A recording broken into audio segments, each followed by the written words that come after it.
Hi, everyone. Welcome to our market update. My name is Vinnie. This guy will be here. David Dave. Wright, happy to be here on a Good Friday.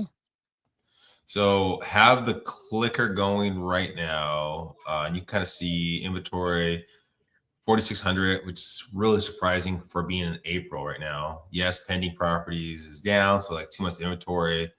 Um, the interesting thing is, of course, detached properties. And you're going to see, I'm going to show you some information right there because I had someone post this or comment on this post before about the market, no one's buying and blah, blah, blah. Yeah, the demand is probably is lower than it usually is, but also inventory is lower than it usually is. So what does that happen? What happens there, David, when you have I both of mean, them? we're in both of them are slowing down, but it's like the inventory being lower is a problem, but the bigger problem on hand is everyone's at a standstill right now, and part of the problem with the standstill is that yeah, no one's selling, but a lot of people aren't buying as well because interest rates have jumped up, 0.5%, which is a lot. The interest rates have been varying between 0.375 to a 0.5% higher. Most of them are 0.5% higher once the war started, and it's done the opposite. What usually happens, usually safety and interest rates plummet, do and this has been completely the opposite. So So, it is very unique. And then a lot of people do not do that near me. well, so this is what I'm going to show you fast, It's and completely opposite. Sorry about that. I'm I'm on a different location right here, so I no, apologize. you're good. So I just want to give you kind of perspective, right, of where we sit. Do you see that Stop, uptick? So even though we have basically stop. lower demand, inventory is lower, that still pushes prices up. So we're seeing an uptick in properties across the board. And look at the detached market. We've basically got to that point where we're above where we were last July, which I told everyone we're going to be there. And I still think we're going to get higher than we are now in the summer months, right? So just food for thought, unless inventory really jumps up and then people have to sell their property, you're not going to see a drastic change to pricing. Now, I'm going to pull up some other numbers. Let me share fast. Here, let me give And you you this know fast. what's interesting also about that, Vinny, is your jobless claims number came in and it actually fell by 9,000, and our jobless claims are lower right now. And then we had the Bureau of Labor Statistics come out, who had an estimate. They estimated about 60,000 jobs were going to basically be completely created in the economy in the recent report. And instead, 178,000 jobs were created. Now, that's interesting because this is strictly my opinion, but I don't see that many jobs being created. That report's 3 times higher than what it should be. And to me, it seems like the job market is slowing at the same time, and that leads people, if the job market's slowing, no one feels good about it. It's harder for people to sell and harder for people to buy. So it is an interesting time right now with the prices, but I would agree with you. If less people sell, there's less houses on market, they're going to sell for more in the summertime. Yeah. And so something to think about, right? Okay, well, what happened last time? I mean, the demand's going lower. Again, going to supply. The people that are selling don't have to sell. We're looking at these numbers again: 789,000 single family and condos in San Diego County. I know you got Borrego Springs and that, but just go with me. 789. Out of those 789,000, you're talking I don't about think basically, Borrego Springs counts in that whole thing. well, San Diego County. I know it's crazy, but 800 properties. I 800 know, but I mean, come properties. on. Yeah. But so we're talking about 800 properties that are brief foreclosure and auction that are kind of are basically sitting there, right? You're We have 4,600 properties. If we got all 800 of those properties hit the market, I mean, it's still not going to make a change, and that's not going to happen, right? Most people, like probably 60% or so, 70%, are going to keep their property, right? So that's not going to happen. You see that almost half of the people, more than half of the people, have high equity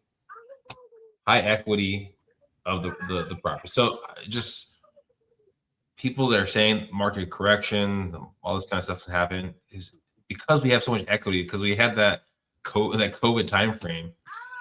I'm not gonna see it.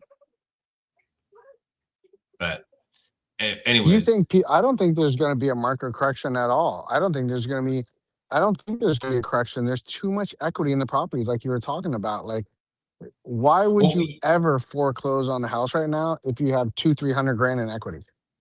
yeah, exactly. I mean, I mean, Yeah, it's the crazy. idea is, So right, you keep back in the day, all you those had a, people out there keep saying it's going to happen.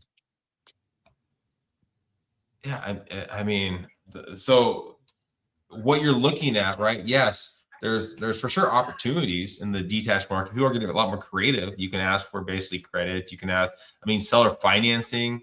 I mean, taking over someone's payment. I mean, things like this are technically doable now. I mean, you're going to have more people probably open to that kind of idea, right? But for the idea that, hey, you know what? There's going to be a massive correction. All these foreclosures are going to flood the market. You're hoping and praying and I don't know. waiting. But I don't. I think you're. Yeah. I mean, let's be totally honest about this.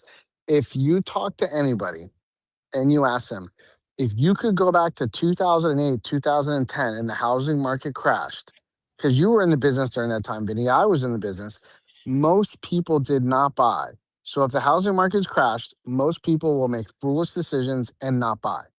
If the housing market crashes, everyone and their mother should buy a house because everything's on sale and a massive discount. Anyone who bought a house in 2008, 2009, 2010 absolutely killed it. Like, absolutely killed it. The best prices of all time.